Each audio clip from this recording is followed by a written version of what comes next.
Punjab highway की नाअहली और हमारे आला अफसरान की नाअहली की वजह से लोग फुटपाथ से टफ टाइल उखाड़ कर ले गए हैं। मज़ीद तफसीलात जानते हैं अपने रिपोर्टर अल्लाह वसाया से। जी, ये इंतज़ामिया की नाअहली का मुंह बोलता हुआ सबूत है।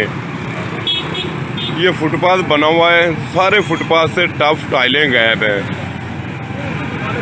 कितनी लापरवाही, लाखों रुपए की टफ टाइलें गायब हो चुकी हैं और इंतज़ामिया के कान पर यूं भी नहीं रेंग रही।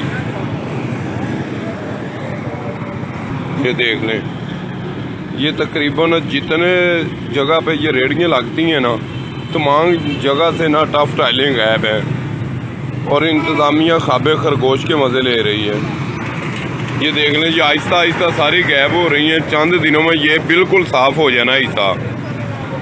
ये देखें, थोड़ी थोड़ी करके सारी टफ टाइलें गायब हो रही हैं। कोई इंतज़ामिया से पूछने वाला नहीं है।